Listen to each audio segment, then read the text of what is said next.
Welcome back to Living in English 365. I'm Ashley Roan from Paradigm English, and today I'm about to tell you something that will probably change how you see your English forever. You're not bad at English. You're practicing wrong. And no, today I'm not giving you the step-by-step fix. That's on purpose. But I am going to show you why what you've been doing hasn't worked, even if you've studied for years. Most English learners and most people learning another language believe the same myth. If I study more, my English will improve. So what do? You memorize lists of grammar and vocabulary. You watch videos, listen to lots of listening practices, and you do grammar exercises until your eyes burn. But when it's time to speak, nothing comes out. Or if it comes out slowly, like painfully slowly. And it's like pulling words through mud.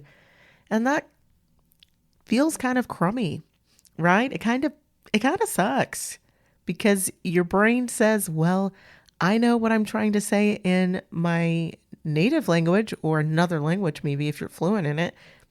And then nothing comes out and you're like, oh man. So, you think you are the problem, but the truth is your method is the problem. Yeah, you've been taught to study English like a school subject, not like a living skill. It's a skill.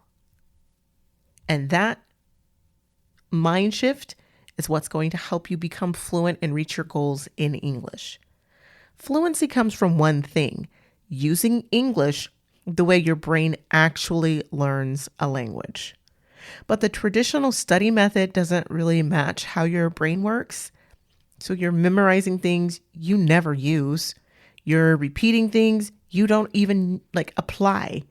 And then you're correcting things you don't understand in real conversations. So your brain does what it always does. It just trashes that information. It throws the information out. So you're not broken. It's not that you're bad at English. It's just your brain protecting you from overload. And that's why so many intermediate people that are studying a language and even advanced learners of a language stay stuck in the same place for years. And that was me in French. I studied French for so long. I went to France and I thought, oh no, I can't actually speak what's happening. And I really, really sat and thought about that. I'm like, I think I need to switch my mind to treating this like a skill. So here's the real reason you're stuck. You're practicing for the wrong outcome. I tell you all the time, what is your goal? Okay? If you know your goal, you can have a better action plan or game plan. You think you're preparing for real life, but you're actually preparing for a test you're not taking. Real English is fast. It's chaotic. It's emotional. It's unexpected. It doesn't go how you see it in a textbook. And while you do know this because your language is perhaps like that, your native language, whenever you encounter real English, your brain is like frazzled. It just cannot compute. It cannot process that.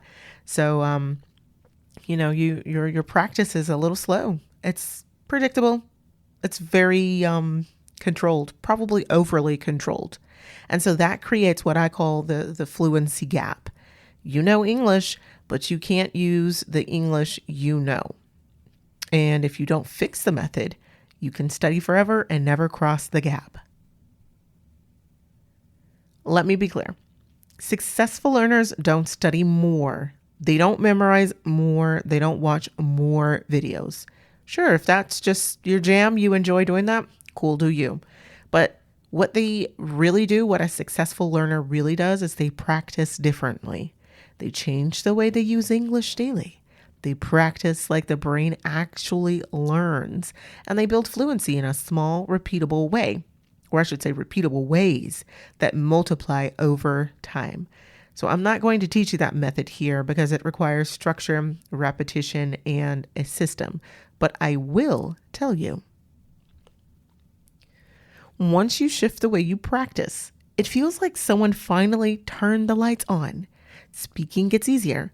Understanding becomes faster. Your confidence grows without you forcing it. You finally use the English you've been studying. Oh my gosh, what? It's kind of crazy, isn't it? But hey, look, that's the truth. Most learners stop here and say, okay, so what do I do? And that's exactly the right question. Because once you're aware that the method is the real obstacle, like the real issue here, you stop wasting time on things that don't work. You start looking for the right strategy, something that fits real life and actually changes how your brain uses English. That's the shift that turns intermediate learners into advanced ones, the one that turns beginners into intermediate and then finally advanced. Okay? This is what turns folks into fluent, confident speakers. If today made something click for you and you're tired of practicing the old way, here's your next step. Take my free fluency check. It's on my website. The link is below. It shows you exactly which part of your practice is holding you back, meaning where are you struggling? It's quick, it's accurate, and you'll get a clear, personalized breakdown. No guesswork. And if you want the method, the real method, the one that fixes everything we talked about today, that's inside my upcoming program. So make sure that you join my email list to get notifications about that. I'll be opening that very soon. So if you're one of the students who take the fluency check, get early access, bonus content, and the lowest price I'll offer, so go take it. It's the difference between staying stuck and finally using the English you already know. All right, folks. Okay, that's really all that I have for you right now. Check the link below in the bio. Next week, I'm going to actually show you how your English is better than you think, and I have proof. So, catch you next week. Happy studying.